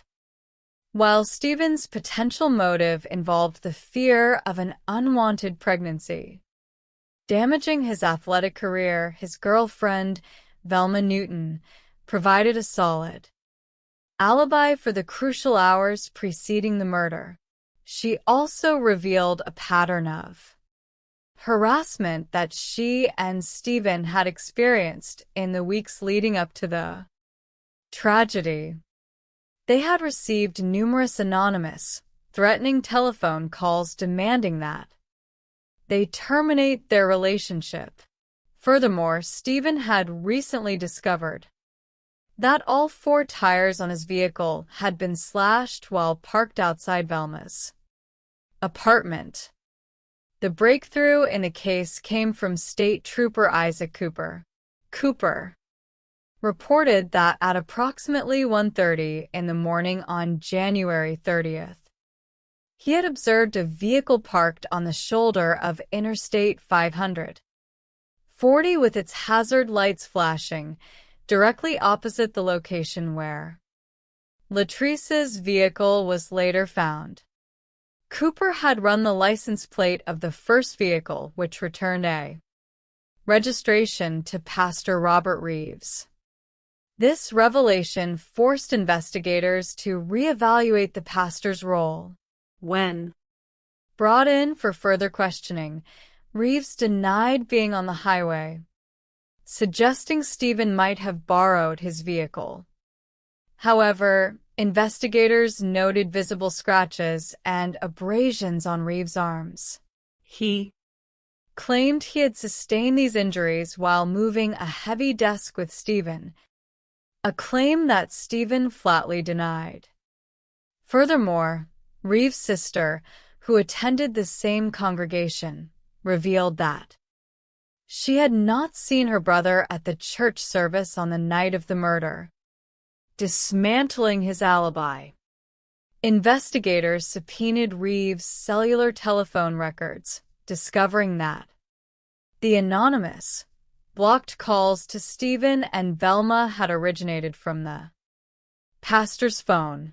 Stephen also revealed a highly inappropriate encounter during which Reeves had made sexual advances toward him, offering to waive his rent in exchange for sexual favors. Reeves had become deeply, pathologically obsessed with the young athlete, viewing any woman who drew Stephen's attention as a direct threat to his desires. The final piece of evidence came from the State Crime Laboratory. DNA analysis of the blood found on the steering wheel of Latrice's abandoned vehicle matched the profile of Pastor Robert Reeves. Although Stephen's DNA was recovered from beneath Latrice's fingernails, this was consistent with their consensual sexual contact earlier that evening. The presence of Reeves' blood inside her vehicle, combined with his shattered alibi, and the trooper's sighting of his car, provided a complete picture of the crime. The prosecution asserted that on the night of January 29th, Robert Reeves had observed Latrice leaving the residence, consumed by jealousy and a desire to eliminate his perceived rival for Stephen's affection. He followed her onto the interstate. He managed to convince her to pull over, possibly utilizing his status as a trusted pastor. Once she was vulnerable, he launched a savage attack, stabbing her 40 times before abandoning her body in the grass and moving her vehicle to create confusion. On October 9, 2009, a Wake County jury found Robert Lee Adams Reeves guilty of first-degree murder. He was sentenced to life imprisonment without the possibility of parole. The respected spiritual leader was revealed to be a calculating predator whose obsession had led to the senseless destruction of an innocent young life. The triumph of the methodical inquiry. The resolution of these 3 complex investigations stands as a powerful testament to the efficacy of structured, evidence-based police work. In each instance, the perpetrators attempted to construct elaborate narratives designed to deflect guilt, exploit systemic vulnerabilities, or capitalize on personal tragedies. Denise Miller sought refuge in the profound physical and cognitive deficits caused by her self-inflicted injuries, presenting a defense of accidental discharge and subsequent memory loss. Timothy Shepard relied on the physical destruction of the victim's remains, gambling that the absence of a body would render a murder conviction impossible. Robert Reeves utilized his social standing, spiritual authority, and the manipulation of circumstantial details to cast suspicion upon the very young man he desired. Yet, the systematic application of forensic science, meticulous data analysis, and patient interrogation dismantled these defenses one by one. In Gainesville, the precise measurements of trigger resistance and the clinical analysis of wound trajectories exposed the implausibility of an accidental shooting. In Houston, the exhaustive, microscopic sifting of a suspect's domestic space recovered the essential biological markers necessary to prove a life had been taken, while the testimonies of those who heard his premeditated thoughts sealed his fate. In Raleigh, the integration of routine highway patrol logs, cellular transmission records, and DNA profiling exposed the secret, predatory life of a man who hid behind a pulpit. These cases offer profound insights into the psychology of extreme possession. They remind us that the desire to dominate, control, and own another human being is the antithesis of affection. When individuals begin to view their partners not as independent agents, but as personal property, the potential for catastrophic violence escalates. The legal outcomes of these investigations, 62 years, 99 years, and life without parole, are not merely punishments. They are societal affirmations of the boundaries of human dignity. By honors of the quiet dedication of the investigators, the dignity of the families who endured unimaginable grief, and the triumph of truth over deception, these histories serve to educate and protect communities, ensuring that the memory of the victims is preserved in the light of justice. The Anatomy of Obsession, a psychological study of 3 destructive romances. The human mind is a complex landscape where the brightest virtues can sometimes cast the darkest shadows. Love, which is celebrated as the ultimate force of creation and connection, can, when distorted by deep insecurity, jealousy, or a desperate need for control, transform into a devastating instrument of destruction. For the investigators who dedicate their lives to solving crimes, the pursuit of justice is not merely a matter of collecting physical evidence or matching patterns in a database. It is an act of psychological excavation, a journey into the hidden vulnerabilities, fragile egos, and tragic self deceptions of those who allow their passions to turn into malice. By examining 3 distinct criminal cases, we can explore the tragic consequences of obsessive relationships. These stories, set in different corners of the nation, reveal a shared psychological thread, the desperate illusion of ownership over another human being.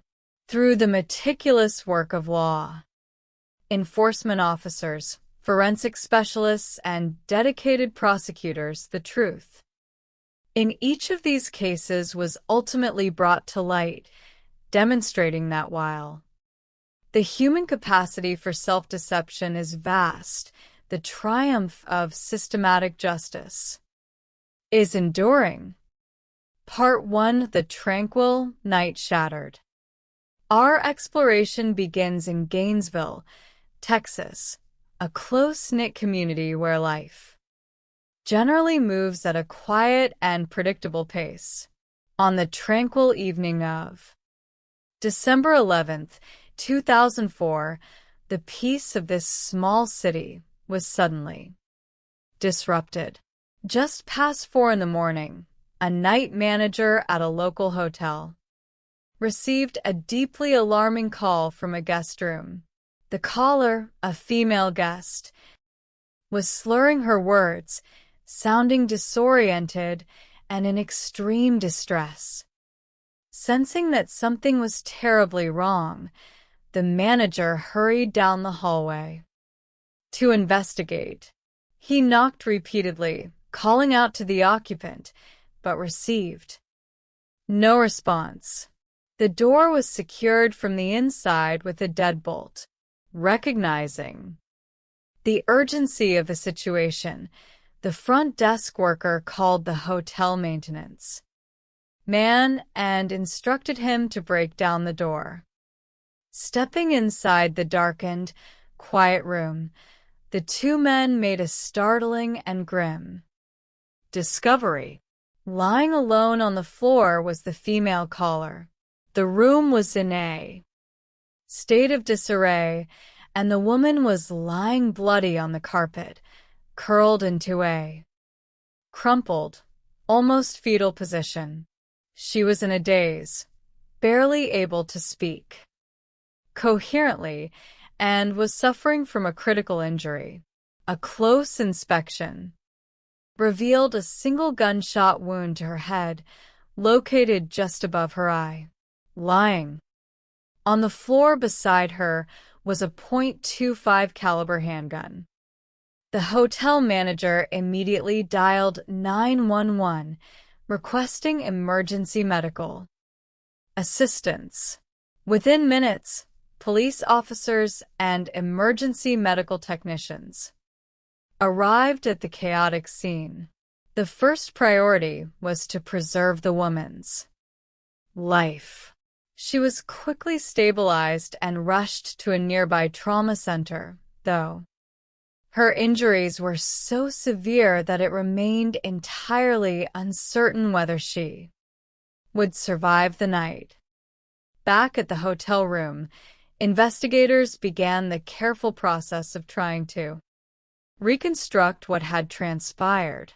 They noted the presence of alcohol, over-the-counter sleeping pills, and other personal items, with no one else present in the room, and the deadbolt having been secured from the inside. Officers were faced with two primary scenarios. Either the woman's injuries were entirely self-inflicted, or an assailant had somehow managed to flee the scene before the door was secured. The mystery deepened significantly when investigators successfully identified the injured woman as Denise Miller. Upon running her name through their databases, they discovered a highly troubling detail. Denise Miller and her boyfriend, a respected police officer named Wayne Irby, had been reported missing just 24 hours earlier. Officer Irby had failed to report for his scheduled shift at the Little Elm Police Department, raising immediate red flags across the local law enforcement community. To understand how a dedicated police officer and a mother of two had vanished, only for one of them to be found with a bullet in her brain in a distant hotel room. Investigators had to look backward. They had to examine the history of a romance that had once seemed destined for a lifetime of happiness, but had ultimately succumbed to the corrosive influence of suspicion. Denise Miller grew up in Kansas City, Missouri, where she was widely regarded as a popular, sweet, and personable young lady. Bubbly and warm, she dreamed from an early age of establishing a stable, loving family. At the age of 22, she married her college sweetheart and subsequently gave birth to 2 children, a daughter named Whitney and a son named Walter. However, as the years passed, the marriage began to falter, culminating in a divorce in 1995. Seeking a fresh start and a clean slate, Denise, at the age of 36, packed up her life and moved with her children to the growing Dallas suburb of Little Elm, Texas. She secured a successful position with a regional liquor distributor, managed her finances prudently, and built a beautiful home for her family. On the surface, her life seemed near perfect, yet she still longed for a supportive partner to share in her success. In 2003, that desire seemed to be answered when Denise received a knock on her door. Standing on her porch was Wayne Irby, a 6-year veteran of the Little Elm Police Department. Wayne was conducting a routine neighborhood safety check, noticing that her garage door had been left open. He introduced himself, offered his business card, and advised her to close the garage to prevent local thefts. Denise was immediately struck by Wayne's strong, confident presence. Wayne was a dedicated officer who took immense pride in his profession. He was a personable, charismatic individual who excelled at community policing.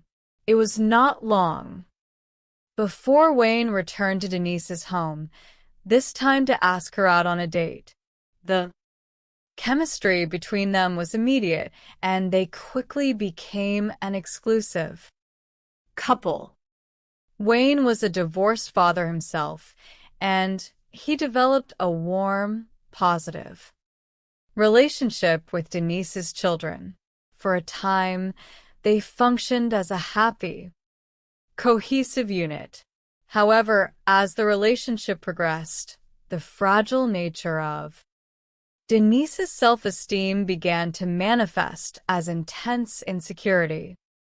Wayne was naturally friendly, outgoing, and highly regarded within the community, which unfortunately triggered Denise's deep-seated fears of betrayal.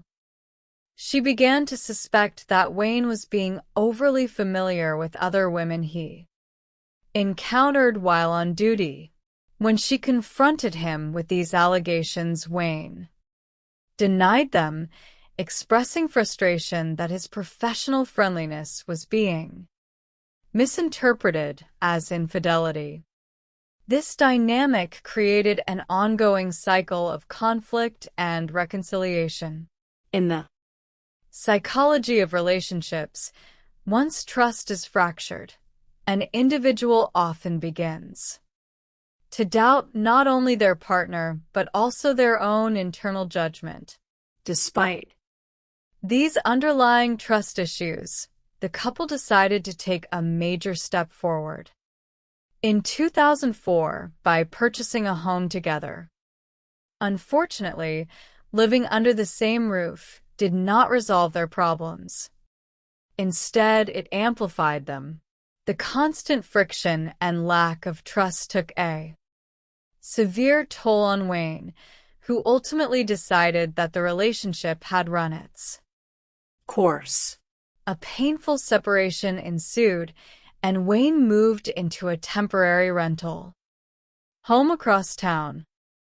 Yet, when Denise unexpectedly lost her job in November of that year, Wayne's compassionate nature led him to reconsider. He did not want Denise and her children to face financial instability or the loss of their home, so he agreed to try and work things out once more. This temporary reconciliation, however, was built on a fragile foundation. On the morning of December 10th, 2004, the fragility of their arrangement became painfully clear when Wayne failed to arrive at the Little Elm Police Department for his 6 in the morning shift.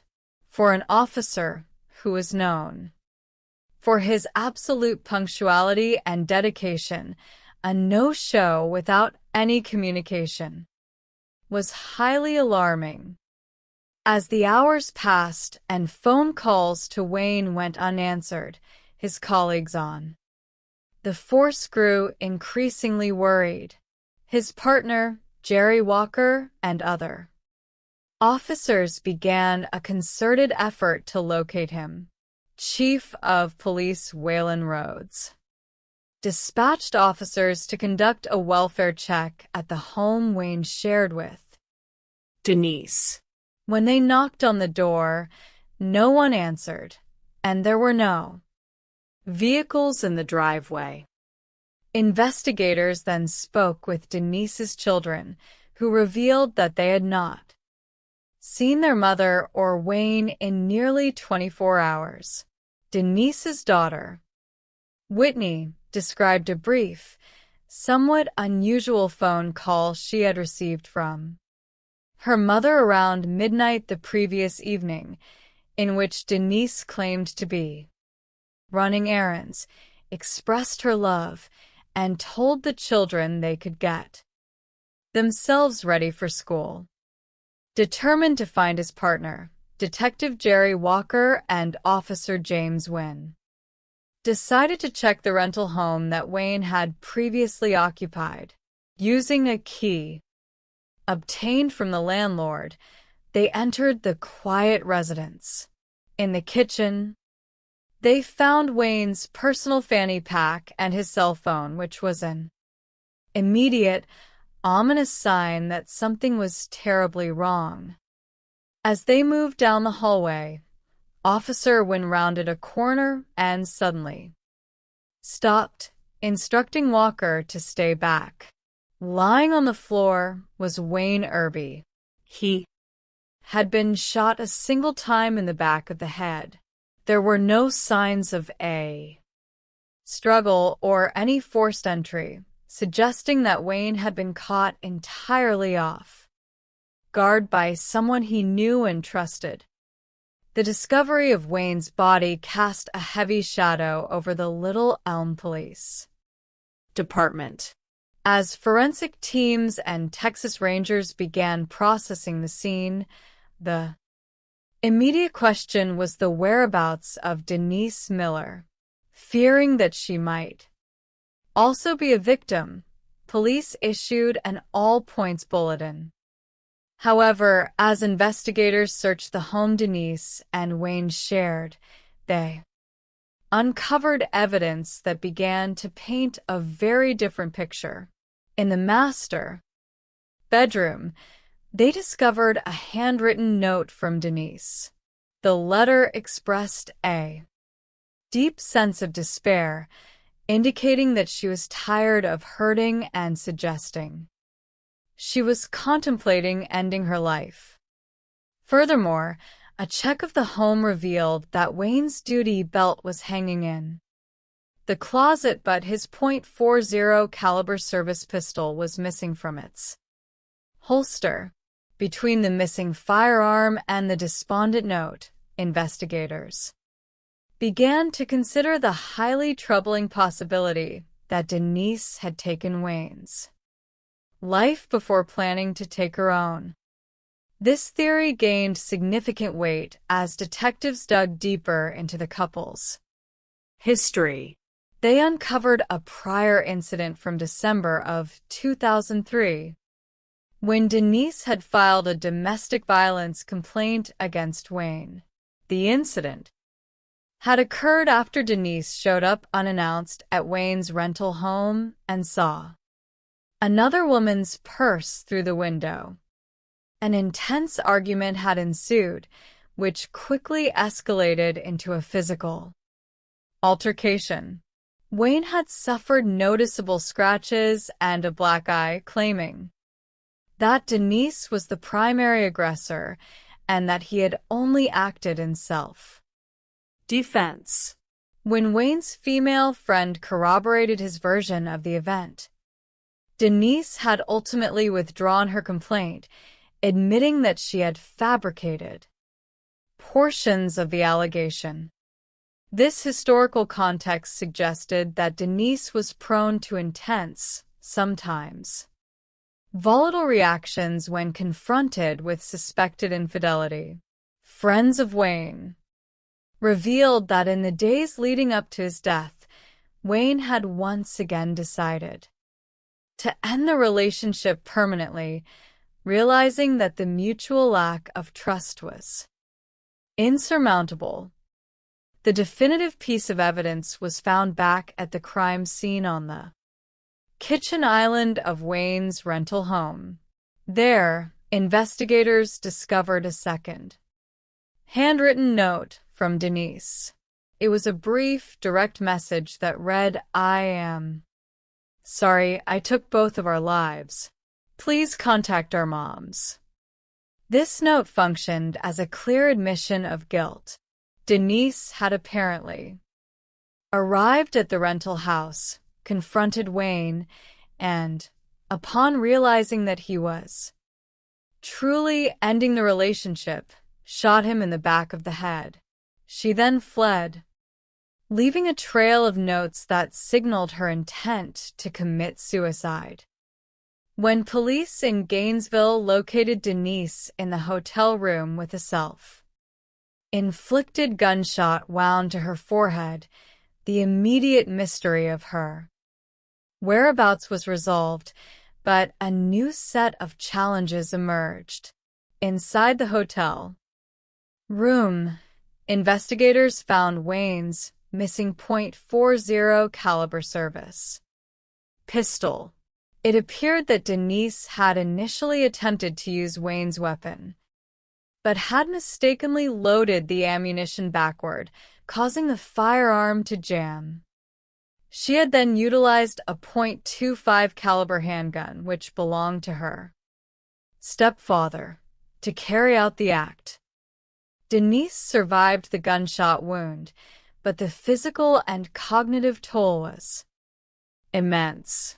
The bullet had lodged in her brain, resulting in partial paralysis, blindness in one eye, and a profound loss of memory. When Texas Ranger Tracy Murphy attempted to interview her in the hospital, Denise appeared genuinely disoriented. She claimed to have no memory of the events in Little Elm, expressing shock when told that Wayne was dead and that she had shot herself. This presented a complex psychological question. Was Denise's amnesia a convenient legal strategy, or was it a genuine neurological and psychological defense mechanism? From a clinical perspective, the human brain is capable of shutting down memory retrieval pathways when faced with a trauma so profound that the conscious mind cannot process the guilt and grief. However, for the investigators and the victim's family, the physical reality of the crime could not be ignored. Ballistics analysis confirmed that the .25 caliber bullet recovered from Wayne's head was fired from the exact same handgun Denise used in her hotel room. After undergoing 18 months of physical rehabilitation and therapy, Denise was declared legally competent to stand trial. On July 10, 2006, the trial began in Denton County. Denise appeared in the courtroom in a wheelchair, frail and visibly weakened, a stark contrast to the popular, vibrant woman she had once been. The prosecution cautioned the jury not to let Denise's physical state cloud their judgment, emphasizing that her current condition was the direct result of her own actions after committing a brutal murder. They argued that Denise, driven by an obsessive need to control Wayne and unable to accept his decision to leave, had arrived at his home armed with a handgun, shot him when his back was turned, and then fled to carry out her suicide pact. The defense argued that Wayne's death was a tragic accident.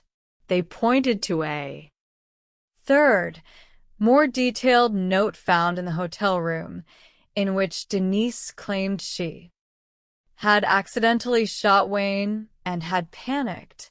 They argued that if she had intended to murder him, she would have fully loaded the weapon rather than having only a few rounds. To counter this argument, prosecutors introduced forensic evidence from the State Crime Lab. Testing on the .25 caliber handgun demonstrated that the trigger required 4.5 to 5 pounds of pressure to fire, entirely discounting the theory of an accidental discharge from a simple touch. Furthermore, the prosecution argued that if the shooting had truly been accidental, any reasonable person would have immediately dialed 911 to summon medical help for the man they claimed to love. Instead, Denise chose to write confession notes, steal his service weapon, and flee. The jury deliberated for less than 1 hour before returning a verdict of guilty of first-degree murder. During the sentencing phase, while some wondered if the jury would show leniency given Denise's permanent disabilities, the gravity of her actions prevailed. Denise Miller was spared the death penalty, but was sentenced to 62 years in prison, a term that effectively represents a life sentence. The case of Denise Miller and Wayne Irby is a somber reminder of the destructive power of unresolved insecurity. In her desperate attempt to force a happy ending to a troubled romance, Denise instead brought about a profound tragedy, leaving her children without a mother, a family without a son, and herself confined to a prison cell, carrying the physical scars of a crime she claimed she could not even remember. Part 2: The Smoke of Deceit. We now shift our focus to the city of Houston, Texas, where in March of 2007, another investigation unfolded, exposing the tragic intersection of youthful promise and possessive jealousy. On the afternoon of March 21, 2007, investigator Sidney Miller and his partner were driving along a highway north of Houston, accompanied by a passenger who claimed to hold the key to a missing person investigation. 19-year-old college freshman Tanisha Stewart had vanished 6 days prior. On March 15, 2007, the passenger directed the detectives to the back of a local apartment complex, pointing toward a commercial dumpster. Fearing the worst, the investigators approached the dumpster and looked inside, only to find it completely empty. This frustrating development was yet another obstacle in a case that had already left Tanisha's family in a state of absolute terror. To understand the disappearance of this bright young woman, investigators had to examine the dynamics of her life and the relationships she had formed as she transitioned from adolescence to adulthood. Tanisha Stewart was an exceptional young woman who grew up in one of Houston's more challenging neighborhoods. Despite facing adversity, including the loss of her father at a young age, Tanisha was determined to succeed. She was an excellent student, highly dedicated to her academics, and possessed a warm, infectious personality that drew people to her. In May of 2000,